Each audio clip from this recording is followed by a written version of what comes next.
What's up, gamer? My name's Waluko, and today I want to talk about the centerpiece of PoE2's recently overhauled endgame, the Fortress. When I reached the endgame after the return of the Ancients League start, the Fortress was the first thing I did. I basically went from the Atlas's starting point to the closest tower, then straight into the Fortress, and from there I pushed my way through all of the gates and through all of the map tiers as quickly as I could to get as many points for the Atlas tree as I could as quickly as possible, because I figured that would be the best way to juice up my maps regardless of which league mechanic I'm running, so that way while I was doing all of the other league mechanic quest lines I could have better loot. Overall, it took about 23 hours of game time to go from the beginning of the Atlas to the end of the Fortress and beat the Arbiter of Divinity for the first time. In that time, I ran about 67 maps, and by the time I reached Tier 15 and the Arbiter of Divinity, my character kind of had the power to squeak by Tier 15s, and somehow we did manage to beat the Arbiter of Divinity after several tries to figure out his mechanics. But if I was being really honest about where my character's power level was at that point in the progression, I'd say we were probably really only comfortable farming on Tier 12 or Tier 13 maps, and we were kind of pushing it to go up to Tier 15 and do bossing at that point.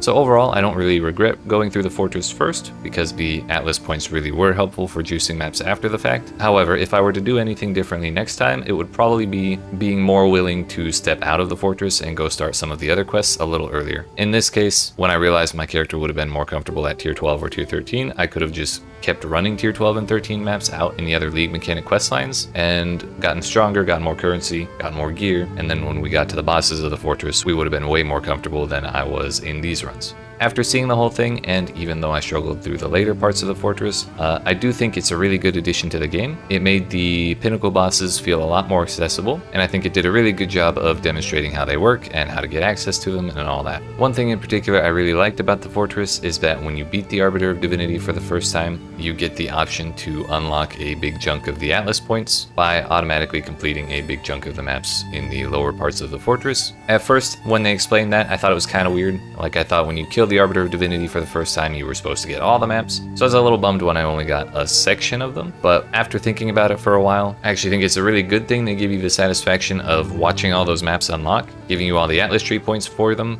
and then showing you that you can get more of that same satisfaction by beating the Arbiter of Divinity again.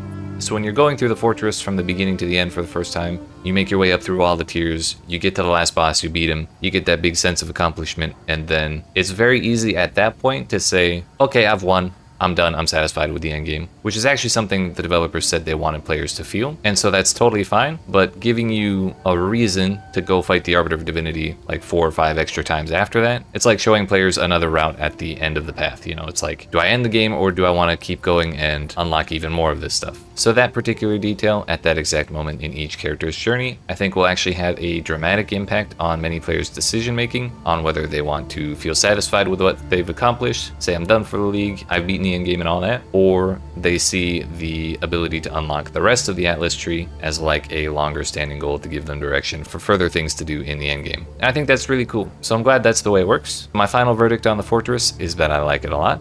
I think it's really good for the game, and I hope they continue to add cool stuff like that for us to find and interact with on the Atlas as the game's development continues. But what do you think? Have you reached the Fortress yet? And if so, how do you feel about it? Let me know in the comments. If you enjoyed this content, don't forget to like and subscribe for more like it. Lastly, thanks for watching, and I'll see you in another video.